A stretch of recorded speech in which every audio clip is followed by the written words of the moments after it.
Welcome to Movies We Love Recapped. Today we will look at a thriller from 2008 titled The Strangers. It is claimed to be based on true events that happened in the year 2005. Spoilers ahead. Stick around to the end and I'll give you my personal take on this atmospheric thriller.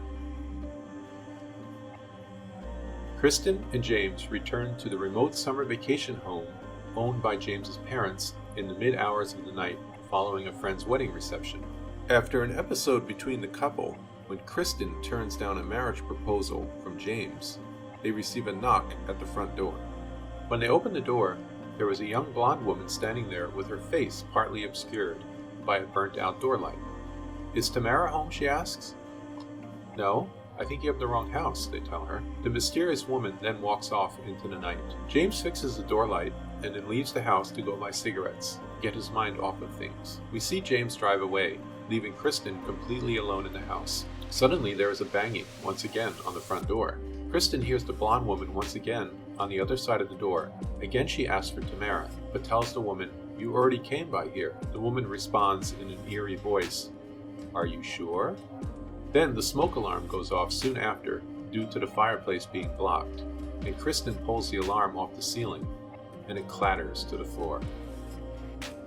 Someone begins banging at the door once again. Kristen, unnerved, locks the doors in the house and calls James, asking him to hurry back, when the phone line goes dead.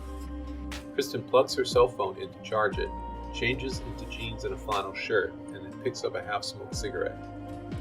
As she stands in the living room of the house, a man wearing a sack mask emerges from the hallway behind her and watches her silently as she gets a glass of water. He then disappears.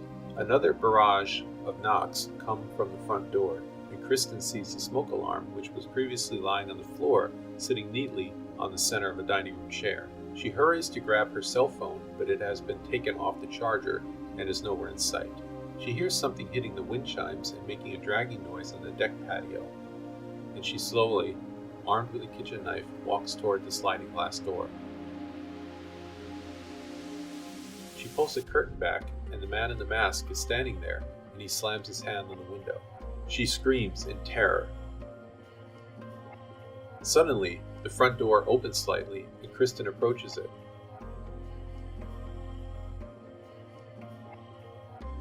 In between the crack of the door, someone wearing a doll-like mask peeks her head through. Kristen closes the door, locks it, and hides in the bedroom, yelling for the strangers to go away.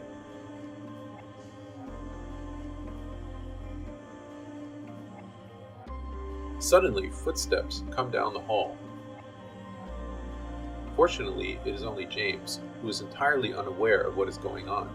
The couple search the house but find nobody, and James initially believes Kristen to be letting her imagination get to her. The couple see the blonde woman, now wearing a doll face mask, standing in the backyard, staring at the house. James then goes outside to the car to retrieve his cell phone, only to find the car entirely vandalized and his cell phone stolen. Dollface touches the back of his neck as he is crouched down in the car and runs off, only to reappear a few feet from the car. He tells her to leave, and Kristen pokes her head outside in concern. James turns to Kristen, and when he turns back, Dollface has vanished.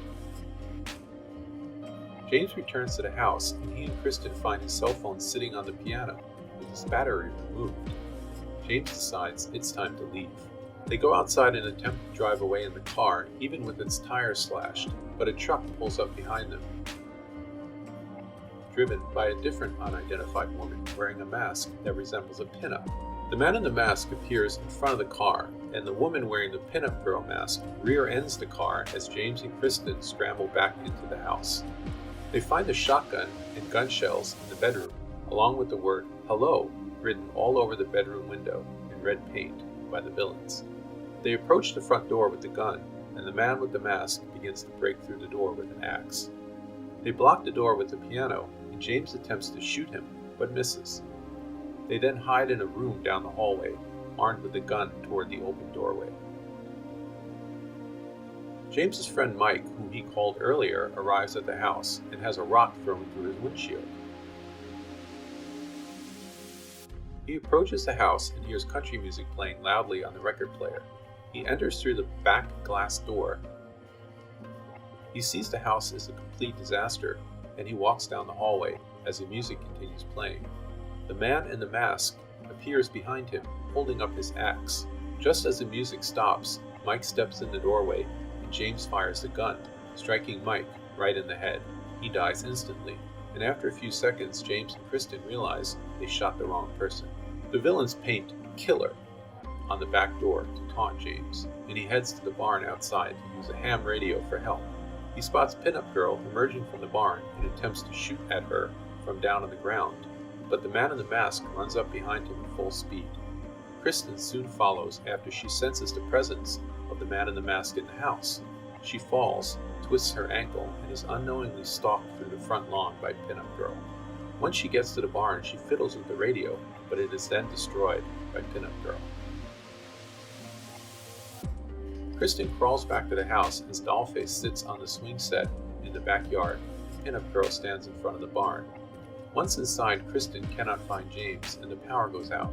The man in the mask then enters the front door, and Kristen hides in a pantry as he lurks around the living room. He leaves, and just as Kristen is about to slip out of the pantry, Dollface appears in the door's slit shutters and smashes it through. She then pauses and notices the engagement ring. Kristen emerges from the pantry while Dollface taunts her by spinning a butcher knife around on the counter. The man in the mask then enters the house holding a defeated James by his shirt collar. Kristen runs to the bedroom, but the window does not open. The lights come back on, and she creeps back toward the hallway. Upon reaching the doorway, the man in the mask rushes toward her, slamming her head into the back wall. She falls to the floor, and he drags her down the hall. She is initially unconscious, but soon begins to claw at the floor, and the screen fades to black as she screams. It is then daylight, and each of the strangers loom over Kristen and James, who are now tied to chairs in the living room.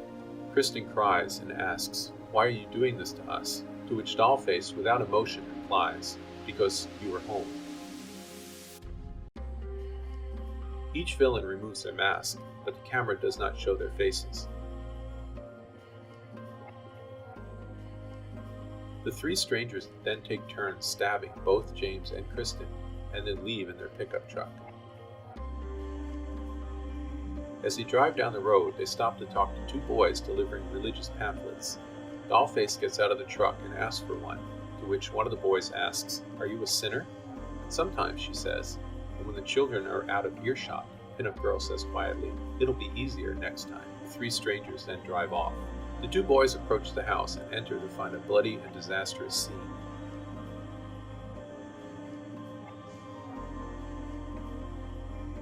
James lies on the floor dead, and Kristen in the hallway having dragged herself a short distance away from the living room. One of the boys approaches Kristen's body, and just as he is about to reach toward her, she grabs his arm and screams in terror. Okay, here's my personal take on this slasher flick. I liked this film, for sure.